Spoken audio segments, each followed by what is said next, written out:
Hi, this is Todd, and welcome to the Thrive Singles Podcast. Whether you're single again or still single, stop hating being single and learn to thrive.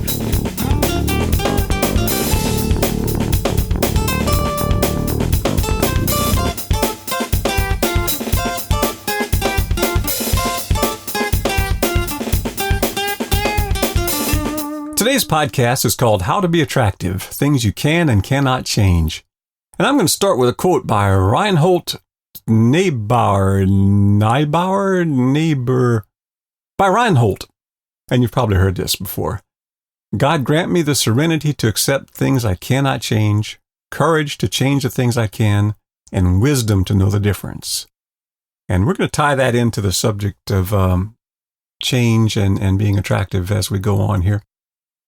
So let me ask you this. What do you find attractive? Now let me ask you this. What does your best friend find attractive? Because chances are there are some things you both find attractive and some things one of you finds attractive, the other does not. No people have exactly the same tastes in anything, and this is especially true about who they find attractive and what they find attractive about them. Sometimes even when people agree someone's attractive, they still disagree on exactly what it is that makes them attractive. There are some things that almost everyone finds attractive. Almost all women want a husband who's slightly taller than them. I've seen this time and time again. And almost all men want a wife who likes sex. A lot. Almost all women want a man who can express his feelings to them. Almost all men want a woman who will not press them to express their feelings pretty much ever. Of course, everyone wants someone who is physically fit, mentally sharp, successful, admired by their peers, articulate, good in bed, makes a lot of money, has a likable personality, looks good naked, cooks like their mom, and has a great sense of humor. That's not asking too much, is it? Abraham Lincoln said, "You can please some of the people some of the time, all of the people some of the time, some of the people all of the time, but you can never please all of the people all of the time." There's a reason Baskin-Robbins advertises 31 flavors. There's a reason there are thousands of different cheeses, musical genres, models of automobiles, and shoe manufacturers. In fact, I recently came across an article titled, 20 Great Shades of White Paint and Some to Avoid. That's right. Apparently, people can't even agree on white paint. There are over 7 billion people on planet Earth right now, and each one has a different and unique combination of DNA, life experience, and heritage. This leads to billions of different styles, tastes, and preferences. My point is, there will always be people who find you attractive and people who do not. You will not be equally attractive, for instance, to a country music fan and an opera music fan. You won't be equally attractive to someone who prefers green eyes and someone who prefers blue eyes. And that's okay. With over 7 billion people in the world, there are enough people out there who prefer someone like you to make it possible for anyone to find a match. This is true no matter how odd your combination of traits.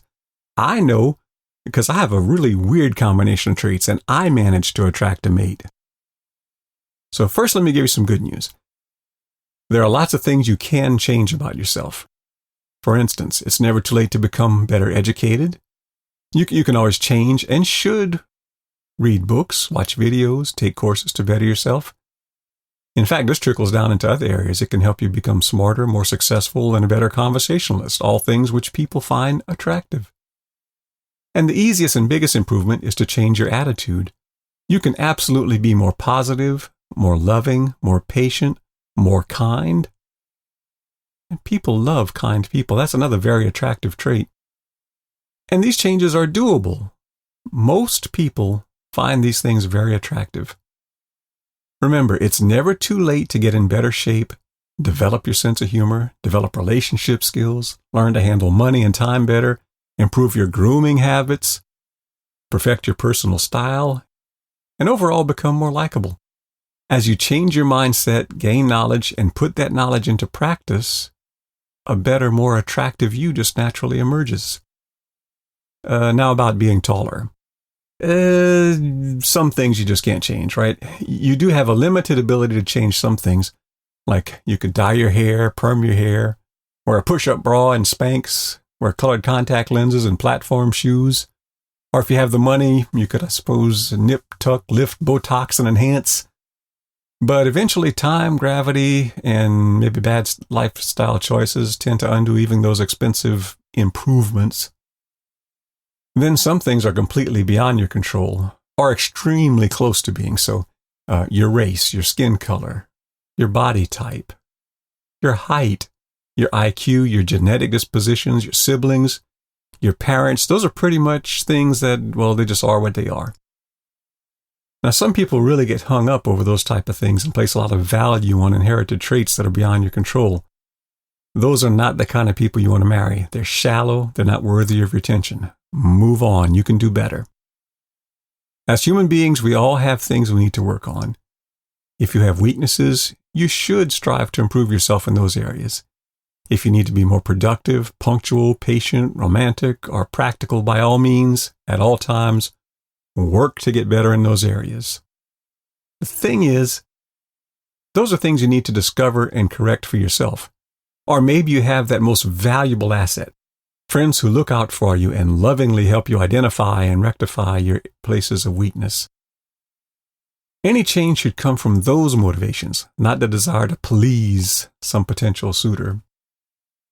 Some things are a part of who you are. They are fixed and must remain immovable unless somebody can prove conclusively that they're bad, wrong, or somehow harmful. For instance, your religious beliefs. Those are not the kind of things you change on a whim or even momentarily compromise to make a good impression on an attractive but unaccepting suitor. Your views on sexuality, handling money, raising children. These are examples of deeply held convictions. Everyone has core values that they should never change for someone else. Those things do not change unless, as I said earlier, somebody can prove to you conclusively that they're bad, wrong, or somehow harmful. So to be attractive to the right kind of potential spouse, figure out what things you both can and should change, then work on those things. It pays to always keep improving where you can and should change. As for the things you cannot and should not change, anyone who gets hung up on those things is just not the right one for you. Never let someone judge your worth by their standards. Never waste your time worrying about what you cannot control. Just move on. Understand that you can and cannot, should and should not change about yourself. That's a sign of great wisdom. See, here's where we tie it back to the Serenity Prayer. Understanding what you can and cannot, should and should not change about yourself is a sign of great wisdom. Accepting things about yourself you cannot change, well, that leads to inner peace. Changing what you can and should change about yourself, that leads to greater self-confidence, which is something almost everyone finds very attractive. So let me ask you this. Have you ever tried to change things about yourself or pretend you like or don't like something to please somebody else, to attract somebody? And if you did, how did that work out for you? And where are you in figuring out what you can and should change and differentiating that from what you cannot or shouldn't change? And where are you so far as accepting the things about yourself that can't be changed? Let me know. Come on over to Thrive Singles blog. Let's talk about it in the comments, or come on over to our Facebook page and let's chat about it.